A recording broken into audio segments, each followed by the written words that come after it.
Joining me here on set is Joel Rubin, president of the Washington Strategy Group and a former Deputy Assistant Secretary of State. Great to have you here, Joel. Thanks, sir. You know, what do you make of the summit between Putin and Kim Jong-un? I mean, it sounds like Kim promised nothing new. Yeah, the summit really is a show of force by Kim in many ways, because he is able now to engage other world leaders because President Trump, by meeting him, opened that door. But he doesn't seem to have to give anything for it. And on the other side, Russia sees an opportunity because the talks that we have had have not borne any fruit. Vladimir Putin sees a chance to take the leadership in that space. But does that mean that Kim has the upper hand here? I mean, you've got summits between President Trump and now a summit with Vladimir Putin, and nothing is really accomplished. I mean, he seems to be in the driver's seat. Well, he certainly does, because he hasn't given up any of his nuclear weapons. He's made some moves to placate some of the initial questions or requests from President Trump.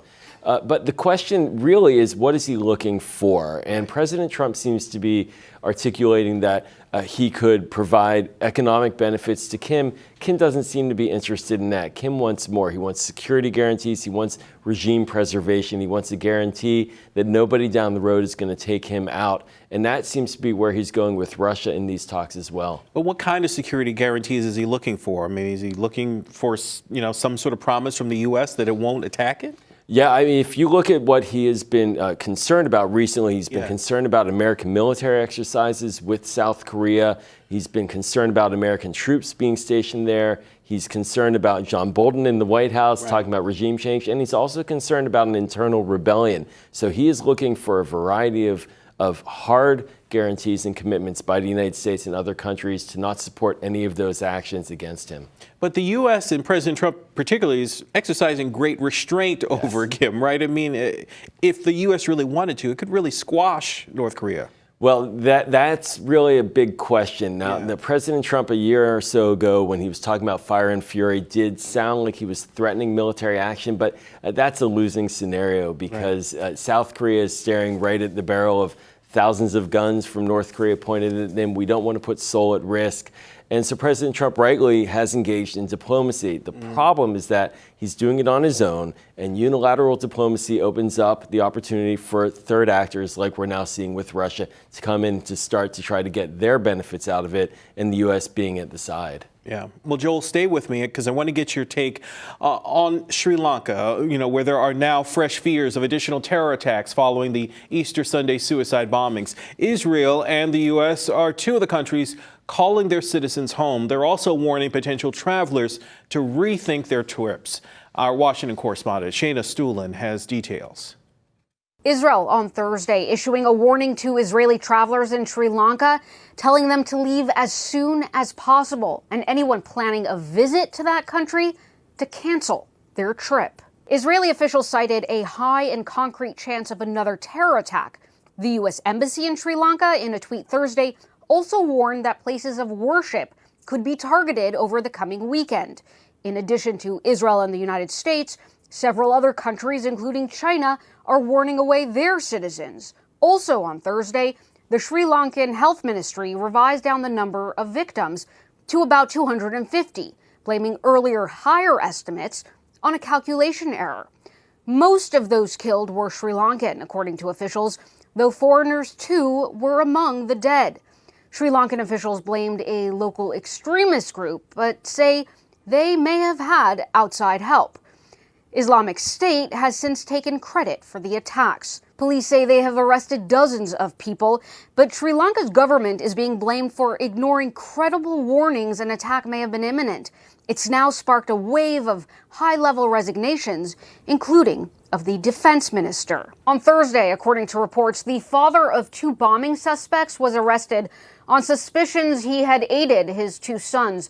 As officials warn, there are still suspects at large.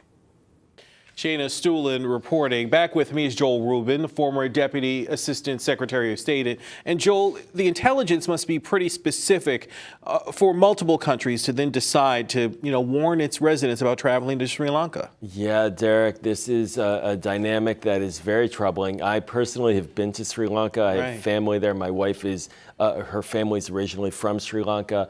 And it's a country that's been racked by terrorism and over the years. And now this new wave Clearly, the Prime Minister just today did an interview saying that he's not certain they've captured all of the terrorists. So there's deep concern that more bombs may, in fact, be coming in the near term. But on the other side, do you think these travel warnings could be the result of Israel, the U.S., and other countries just not really trusting that the Sri Lankan government is on top of things? I mean, they've admitted that they've ignored their own intelligence, and that's right before the Easter Sunday bombings. And so maybe there's some fear there that they're not on top of things. Yeah, when foreign governments call on their citizens to register with the embassies and come back home, that means that they fear that there's an ongoing threat, and as you point out, that the local government is not dealing with it effectively. That doesn't mean that the Sri Lankan government can't, though. They have a history of understanding how to get at networks in their country. But for some reason, and this goes more to the political dysfunction in Colombo, they're not talking to each other. The president and the prime minister have been at loggerheads politically for a number of years, and in recent months very aggressively.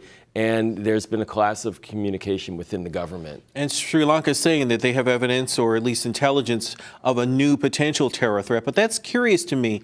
You know, they're admitting that they ignored intelligence before. Right. Now, you know, that a new threat is presented. They're sounding the alarm. I mean, is it too late? It's not a calming situation, that's for certain. Sure. And the prime minister is not keeping the population calm. And in fact, what he's doing is he's sounding an alarm, looking for public help because they have not yet gotten on top of it. They had foreign support from India and others telling them that there was an attack coming before. So clearly they're looking for more clues. But people in Colombo are on edge. So then if you're a traveler, you know, with plans to go to Sri Lanka, I mean, you adhere to the government warnings, of course. You do, but one can't live in total fear. Right. And in these countries, just like in Israel, oftentimes there will be calls by countries to not send people to Israel, but really going into Israel is not that dangerous. But the confidence in the government's ability to control the situation, that's the key determinant right now about whether or not to travel. All right, Joel Rubin, president of the Washington Strategy Group, thanks for being here on Take 30.